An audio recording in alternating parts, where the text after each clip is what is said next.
The Orion space station hung like a jeweled spider in the darkness of space, its 8 massive arms extending from a central hub that glowed with artificial light. It was built specifically for this purpose, to host the first Galactic Peace summit between the major powers of the known universe. Inside the Grand Hall, 5 alien representatives stood in a loose circle, each keeping a careful distance from the others. They had arrived within the past hour, and though they pretended to be at ease, every one of them was sizing up the competition. "They say humans are joining us," rumbled Admiral Trock, his thick gray skin wrinkled with age and experience. Standing, nearly 8 feet tall, his massive shoulders were draped with a cape made from the hide of some fearsome creature. "I thought this was meant to be a meeting of significant military powers." Commander Vex clicked her mandibles together in what passed for laughter among her kind. Her exoskeleton shimmered with an iridescent blue that matched her 4 eyes. Perhaps they were invited as a courtesy. Their system is positioned at an important jump point after all. "Their ships are primitive boxes of metal," said High Marshal Gorn, whose translucent skin revealed pulsing organs underneath. His voice was surprisingly deep for his slender form. "I've seen the reports. They've barely mastered fusion propulsion." War Priest Luma floated a few inches above the floor, her body wrapped in shimmering robes that concealed everything except her glowing yellow eyes. "Do not underestimate a species simply because they appear weak. Sometimes the smallest creatures carry the deadliest venom." Fleetmaster Drez, the smallest of the 5 but with the largest head proportionally, tapped his 3-fingered hand against the datapad he carried. "According to our intelligence, humans have never fought a war beyond their own moon. Their experience is limited to their tiny blue planet." The conversation paused as the station's announcement system chimed softly. "Attention, honored guests. The human representative's vessel has docked at Bay 7. Captain James Miller will join you shortly." Admiral Trock made a dismissive gesture with his massive hand. "Let us proceed with introductions. I represent the Krull Empire, spanning 3 spiral arms and 500 star systems. Our dreadnoughts are the largest vessels ever constructed by any civilization." The other aliens nodded respectfully. The Krull were known for their brute force approach to both diplomacy and warfare. Commander Vex stepped forward next. "The Skeven Collective extends its greetings. Our territory includes the Cygnus Cloud and surrounding regions. While our ships may not match the Krull in size, our stealth technology has never been detected by enemy sensors." High Marshal Gorn raised a slender hand. "The Luminar Confederation brings wisdom from the oldest civilization in this gathering. Our bioships are grown, not built, evolving and adapting with each encounter. They heal themselves in battle and learn from every engagement."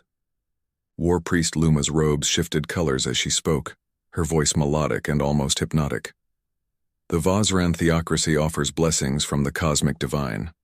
Our ships harness the power of what you might call exotic matter, allowing us to bend the very fabric of space around our vessels." Fleetmaster Drez was last, his large eyes blinking rapidly as he spoke. "The Tecton Network brings greetings. Our drone swarms operate as a unified consciousness, thousands of vessels moving with perfect coordination. No single ship can survive, but together, they are unstoppable." Just as Drez finished speaking, the doors to the Grand Hall slid open with a soft hiss. All 5 aliens turned to see the human representative enter. Captain James Miller was average, by human standards, just under 6 feet tall with broad shoulders and a trim build. His uniform was dark blue with minimal decorations, a stark contrast to the elaborate outfits of the aliens. His face was weathered but not old, with alert blue eyes that seemed to take in everything at once. "Forgive my late arrival," Miller said, his voice calm and measured. "My ship encountered an unusual stellar phenomenon that required investigation." He moved into the circle, standing straight but not stiff. "Captain James Miller, representing the United Earth Defense Force." Admiral Trock looked down at the human with barely concealed disdain. "We were just discussing our respective military capabilities, Captain. Perhaps you would like to share yours?" Miller smiled slightly.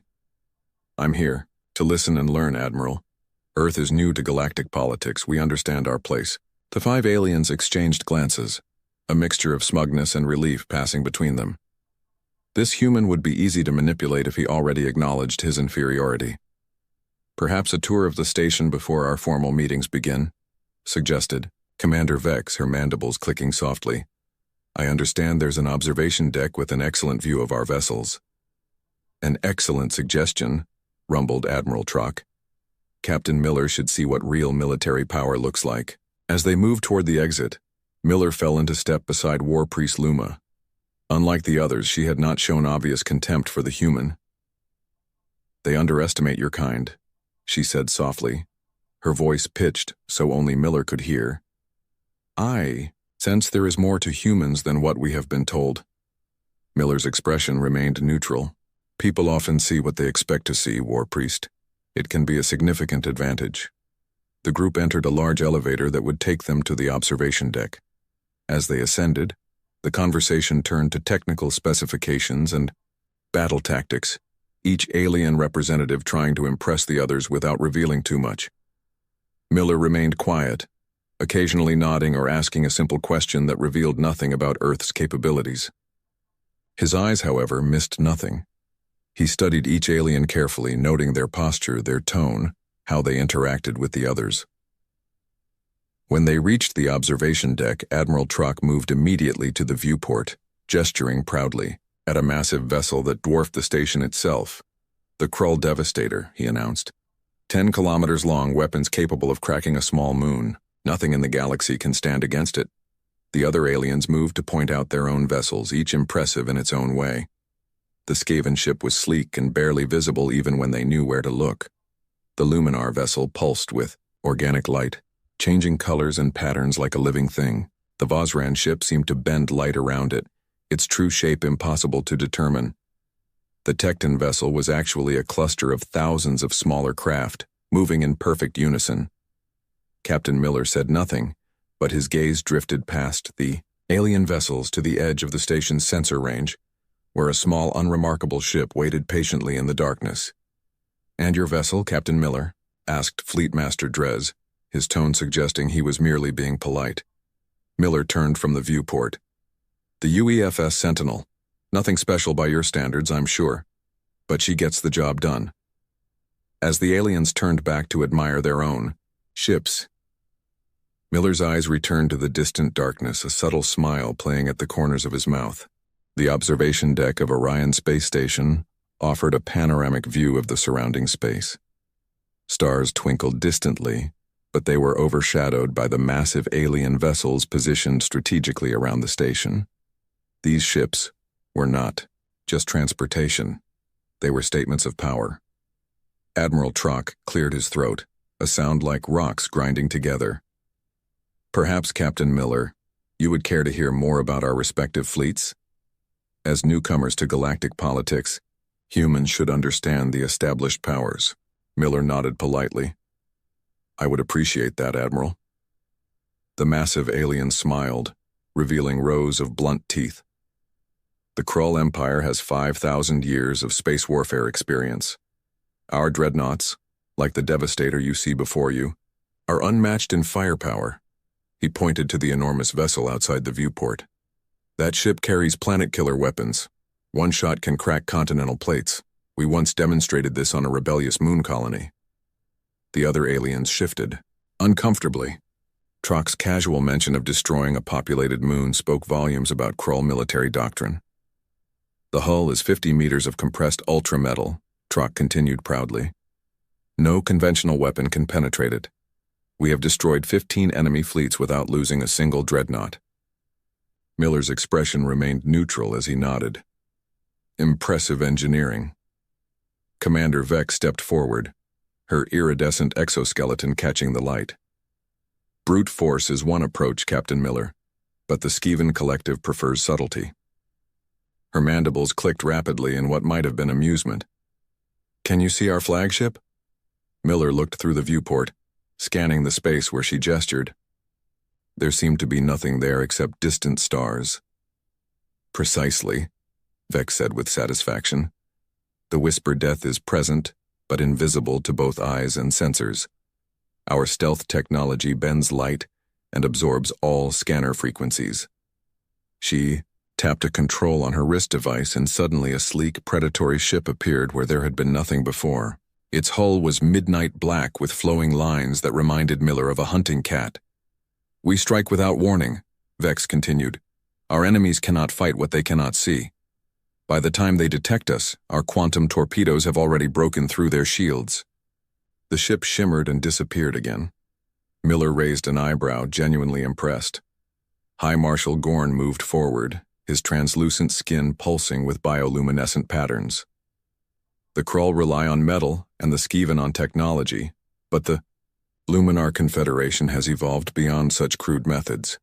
He gestured to what appeared to be a massive jellyfish floating in space, its translucent body pulsing with internal light. "Our ships are alive, Captain Miller. Grown, not built.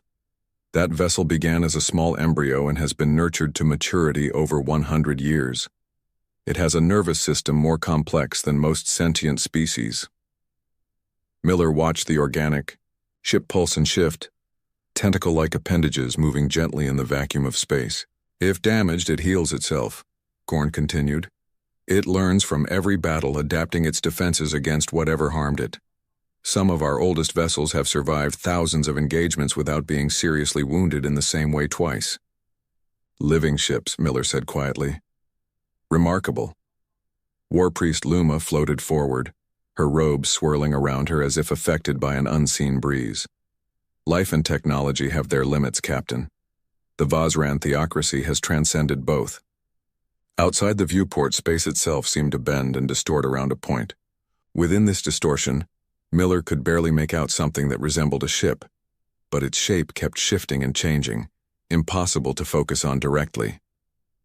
"Our vessels manipulate the fundamental forces of reality," Luma said, her yellow eyes glowing brighter. "What you see is the divine wrath, our sacred flagship. It exists partially in normal space and partially in what your scientists might call subspace." She made a gesture with her hidden hands, and the distortion grew more pronounced. "We can fold space, creating shortcuts between distant points. In battle, we can extend this ability offensively, creating spatial distortions within enemy vessels." Miller's brow furrowed. "You tear space inside your enemies?" "Indeed," Luma said, her voice serene despite the horrific implication. "No shield can stop it. No hull can withstand it. The very fabric of reality becomes our weapon." "Fleet Master." Drez stepped forward last, his large head bobbing slightly on his small body. "The Tecton network approaches warfare mathematically, Captain Miller. Observe." Outside, thousands of small hexagonal ships moved in perfect unison, forming complex three-dimensional patterns that constantly shifted and reformed. "Each drone is relatively simple," Drez explained, "but together, they form a distributed intelligence far greater than the sum of their parts. They can disperse to avoid attacks and concentrate to increase firepower. The swarm demonstrated by splitting into 5 separate formations before merging back into one unified shape. Most importantly," Drez continued, "they cannot be defeated by destroying individual units. Lose 100, 1,000, 10,000, it makes no difference. The swarm adapts, learns, and continues. We have overwhelmed civilizations that believed their technology was superior." Miller observed the display without comment, his eyes occasionally darting to the distant point where his own ship waited, barely visible at this range. Admiral Trock turned to Miller, towering over the human. "And now, Captain, tell us about Earth's military capabilities. What possible contribution could humans make to galactic security?" All 5 aliens focused on Miller, their expressions ranging from curiosity to thinly veiled contempt. The observation deck fell silent except for the soft hum of the station's life support systems. Miller smiled slightly and glanced at each alien in turn before speaking. "Earth is young compared to your civilizations.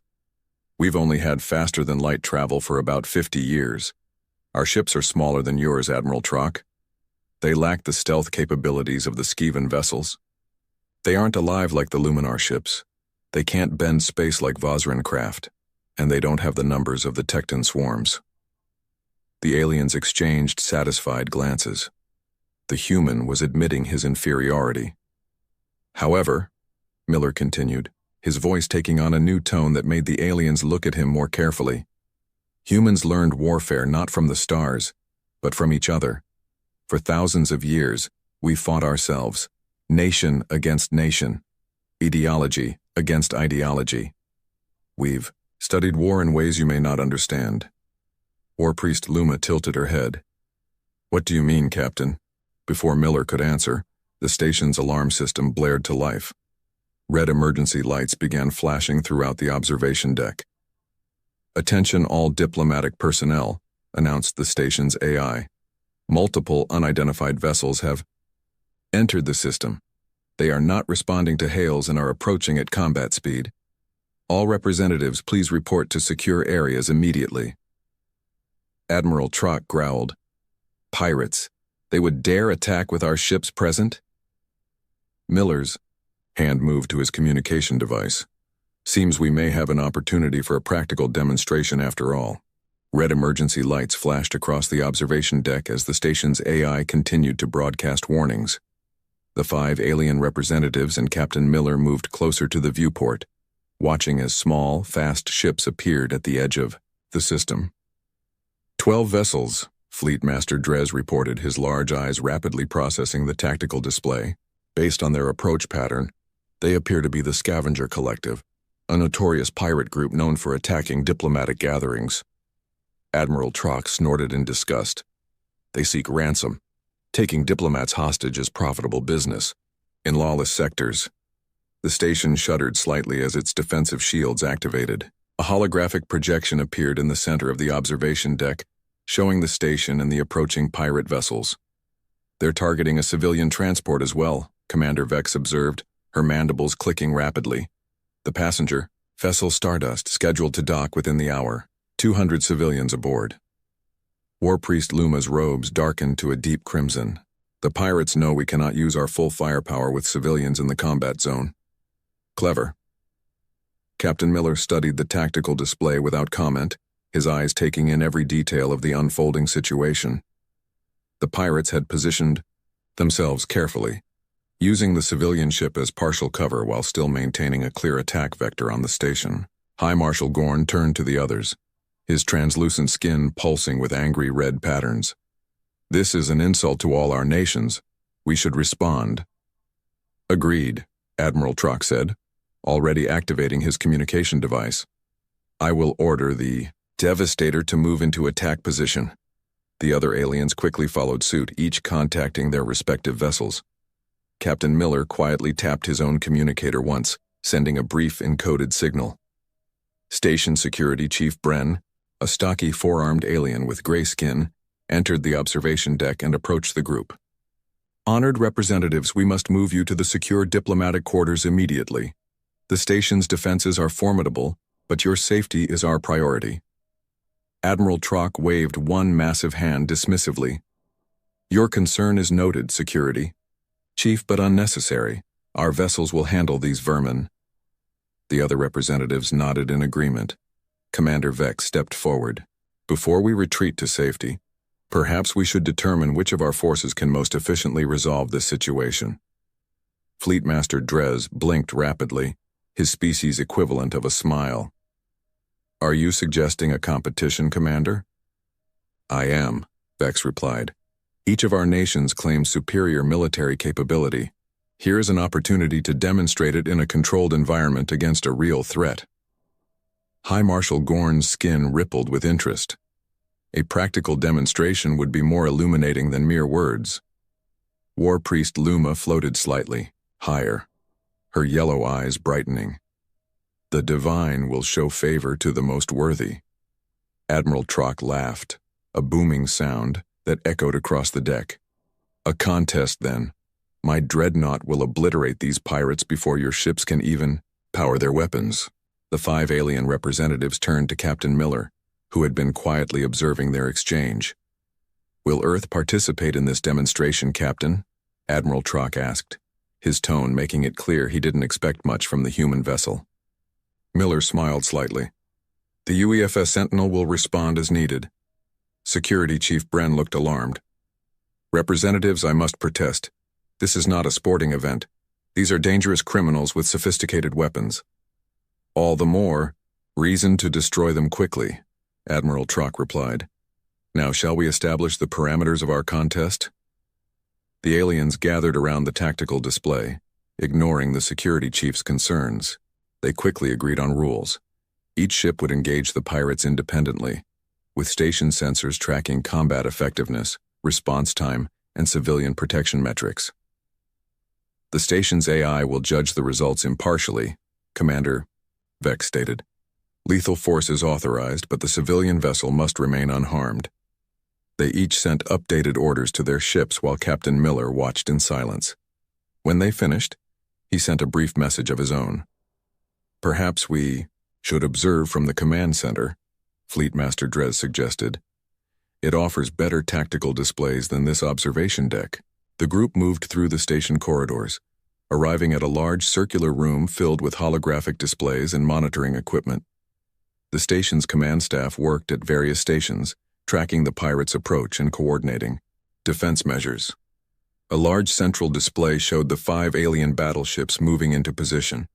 Each was impressive in its own way.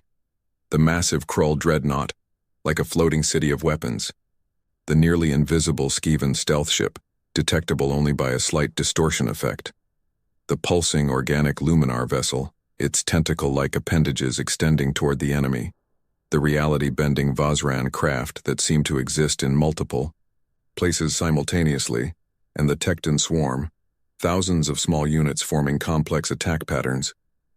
The UEFS Sentinel was not visible on the display. "Where is your ship, Captain Miller?" War Priest Luma asked. "Is it not participating?"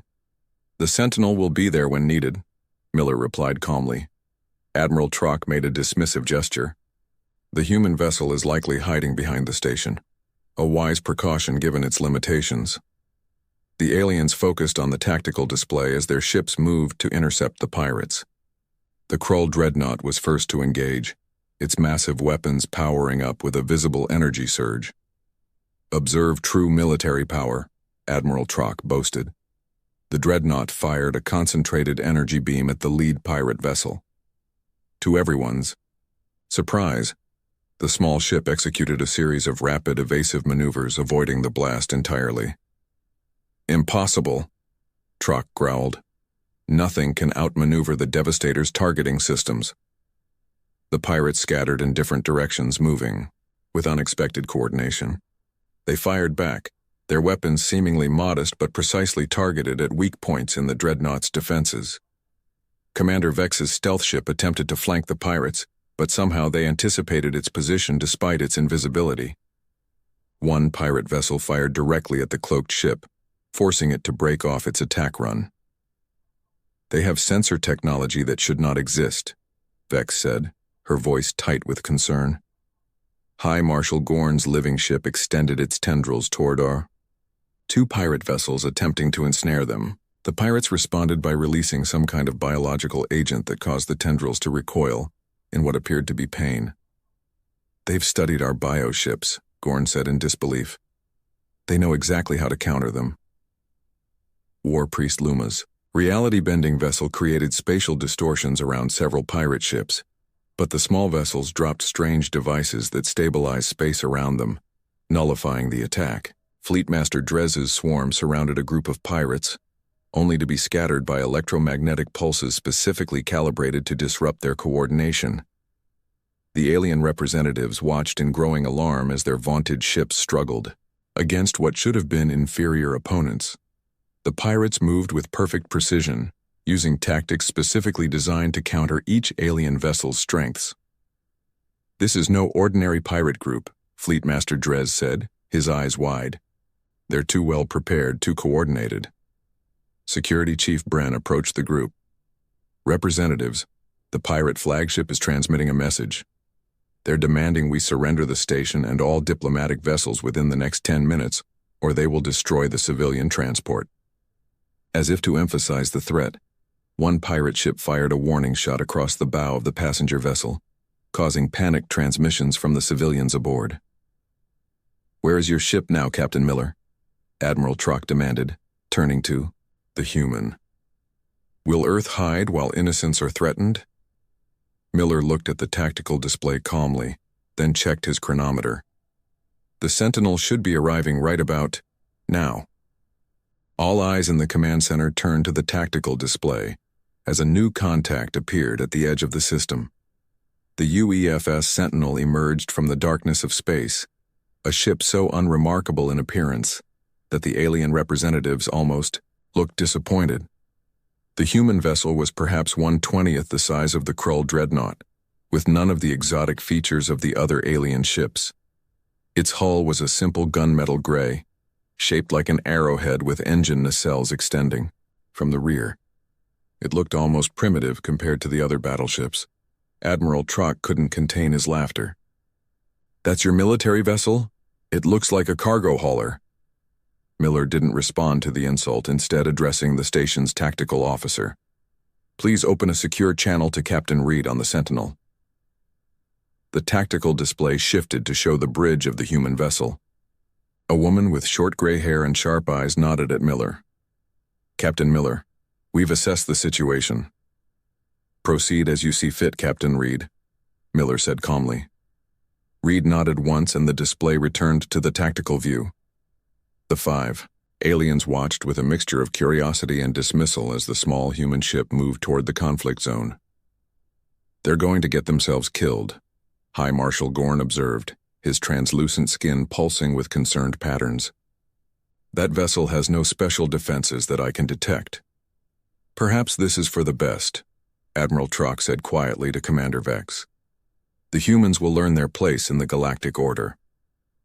The UEFS Sentinel accelerated suddenly, its engines flaring with unexpected power. It moved with a speed that surprised the alien observers, darting toward the pirate vessels with remarkable agility for a ship of its size. The pirates noticed the new arrival, and 3 of their ships broke formation to intercept. They fired energy weapons similar to those that had proven effective against the alien battleships. What happened next left the alien representatives speechless. The Sentinel executed a series of rapid maneuvers that seemed impossible for its structural design, avoiding every shot with precise movements. It didn't rely on advanced shielding or exotic technology. It simply wasn't where the weapons fire landed. "Interesting tactics," Fleet Master Drez observed, his large eyes blinking rapidly. "They're using minimal power for maximum effect." The human ship suddenly changed course, heading directly toward the pirate flagship. 2 more pirate vessels moved to block its path, unleashing a barrage of weapons fire. The Sentinel rolled and pitched, threading a path through the incoming fire that left minimal energy trail and conserved momentum. "Their pilot is exceptional," Commander Vex admitted, her mandibles clicking in appreciation of skill. The Sentinel fired for the first time, not the massive energy weapons of the Krull or the exotic armaments of the other aliens, but precise, targeted shots that hit vulnerable points on the pirate vessels. One shot disabled an engine, another took out a weapons array, a third disrupted a communications dish. "They're not trying to destroy them," War Priest Luma realized, her yellow eyes widening. "They're surgically disabling them." The tactical display showed the Sentinel executing a complex maneuver that brought it between the pirates and the civilian transport. 3 small objects detached from the human vessel, accelerating toward separate pirate ships. "Missiles?" Admiral Trock asked, leaning forward. The objects weren't missiles, however. As they reached their targets, they attached to the hulls of the pirate vessels and emitted some kind of energy pulse. The affected ships suddenly lost power, drifting helplessly. "EMP devices calibrated to their specific shield frequencies," Fleet Master Drez said with growing respect. "The humans analyzed their technology and developed a countermeasure in minutes." The remaining pirates regrouped, attempting to surround the Sentinel. The human ship responded by releasing what appeared to be a cloud of small metallic particles. As the cloud expanded, it created sensor distortions that confused the pirates' targeting systems. Under this cover, the Sentinel performed a series of rapid-fire maneuvers, darting from one pirate vessel to another, systematically disabling their primary systems with surgical precision. It wasn't the overwhelming force of the Krull, the stealth of the Skaven, the adaptability of the Luminar, The spatial manipulation of the Vazran, or the numerical advantage of the Tecton, it was something else entirely, something the aliens hadn't seen before. "What is this combat style?" Admiral Trock demanded, turning to Miller. Miller finally spoke, his voice calm but carrying a note of pride. "Earth was never united until recently, Admiral. For thousands of years humans fought each other, nation against nation, army against army. We had to develop military doctrine without the advantages your species had." The aliens watched as the HFY Sentinel continued its dance through the pirate fleet, never staying still, never presenting the same aspect twice, always finding the perfect angle for its attacks. "We couldn't rely on overwhelming size," Miller continued. "We couldn't depend on perfect stealth or living ships or reality manipulation or endless numbers. We had to learn something different: adaptation, improvisation, creative thinking under pressure." On the display, the Sentinel was executing a maneuver that seemed to defy the laws of physics, using the gravitational pull of the civilian ship to slingshot itself directly behind the pirate flagship. Human warfare evolved through brutal natural selection, Miller explained. Military strategies that failed meant dead soldiers and lost wars. The tactics that survived were tested in blood. The pirate flagship attempted to escape, but the Sentinel matched its every move. A precision shot disabled its main engines, leaving it vulnerable. "Most importantly," Miller added, "we learned to understand our enemies, to think like them, to predict them." The Sentinel fired again, this time a series of coordinated shots that systematically disabled the flagship's weapons, propulsion, and communications, all without causing catastrophic damage that might harm the crew. "Your captain could destroy that vessel," War Priest Luma observed. "Why doesn't she?" "Because destruction isn't always the objective," Miller replied. "Sometimes information is more valuable." The station's communications officer spoke up. "The pirate flagship is hailing us. They're surrendering." In less than 10 minutes, the human vessel had neutralized a pirate fleet that had successfully countered 5 of the most advanced battleships in the galaxy, all without causing a single casualty or putting the civilian transport at risk. The alien representatives stared at the tactical display in silence, their previous boasts forgotten as they reconsidered everything they thought they knew about humans. Admiral Trock was the first to break the silence. "Captain Miller, I believe we have seriously underestimated your species." Miller smiled slightly. "That happens a lot, Admiral. We've gotten used to it." The UEFS Sentinel moved into position beside the disabled pirate flagship. Small craft emerged from its hull, boarding parties to secure the vessel and its crew. "There's something I don't understand," Fleet Master Drez said, his analytical mind still working through the battle. "How did your ship counter their tactics so effectively when ours could not?" Miller turned to face the 5 alien representatives, his expression now serious. "Because, Fleet Master, those weren't actually pirates." "Not pirates?" Admiral Trock's voice rumbled across the command center. "What do you mean?" The 5 alien representatives stared at Captain Miller, their expressions shifting from confusion to dawning realization. Miller gestured to the tactical display where the UEFS Sentinel was now boarding the disabled pirate flagship. "Those ships are using advanced cloaking technology to disguise their true signatures. Their weapon systems, while made to look like pirate technology, are actually military grade." Security Chief Bren moved closer to the display, his 4 arms folded across his chest. "Captain Miller, are you suggesting this was an organized military operation disguised as a pirate attack?" "I am," Miller confirmed, "and I believe our alien friends here might know more about it than they're letting on." The command center fell silent as the 5 representatives exchanged uncomfortable glances. It was Commander Vex who finally spoke, her mandibles clicking slowly. "How did you know?" she asked. "Our intelligence indicated that humans lack the technology to penetrate such disguises." Miller smiled slightly. "We don't rely on technology alone, Commander. We rely on pattern recognition. Human history is filled with false flag operations and disguised military actions. We've learned to look past appearances." A new image appeared on the tactical display, a live feed from the boarding team on the disabled flagship. The crew weren't rough-looking pirates but disciplined soldiers in unmarked uniforms. And in the ship's cargo hold, the boarding team had discovered something significant. Containers filled with biological weapons. The alien representatives shifted uncomfortably as the evidence appeared on screen. Fleet Master Drez was the first to break. "It wasn't supposed to happen this way," he said, his large eyes blinking rapidly in distress. "No one was meant to be harmed." "Explain," Miller said, his voice now hard and commanding.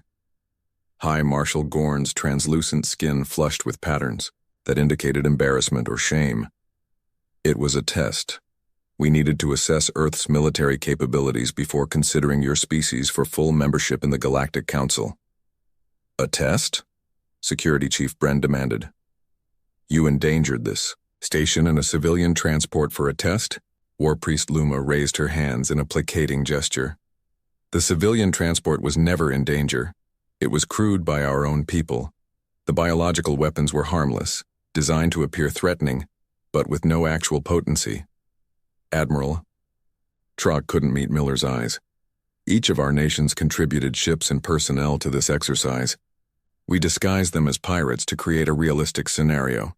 They were instructed to make it appear as though they had specific countermeasures against each of our vessels." "So your ships were never really struggling," Miller said. "They were putting on a show." "No," Commander Vex corrected. "Our ships were truly engaged. The pirates had studied our weaknesses carefully. Their countermeasures were quite effective." Fleetmaster Drez nodded. "We wanted to see how Earth would respond to a threat that had neutralized the major powers." "Would you hide? Would you panic? Would you sacrifice the civilians to save yourselves?"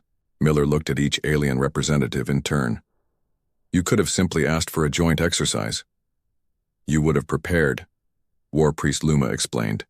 "We needed to see your natural response." On the tactical display, the UEFS Sentinel had completed its boarding operation. The pirate crew had surrendered without resistance once their true identities were known. "There's something I still don't understand," Security Chief Bren said. "How did the human ship counter tactics, specifically designed to defeat all of you? If these were your best military minds creating the strategy, how did one ship overcome it?" All eyes turned to Captain Miller, who had moved to the viewport. From there, he could see the Sentinel positioned near the disabled flagship, its simple design belying its effectiveness. "The Sentinel isn't special," Miller said finally. "It's not our most advanced ship. It's not our largest or our fastest or our most heavily armed. It's just one of many in Earth's defense fleet." "But how did it succeed where our ships failed?" Admiral Trock pressed. Miller turned back to face the aliens. "Because humans have something your civilizations have forgotten after centuries of peace between your major powers. You've developed incredible technologies, but you've forgotten the fundamentals of warfare." He walked to the tactical display and replayed the Sentinel's approach. "Notice how it never uses the same maneuver twice? How it adapts instantly to changing situations?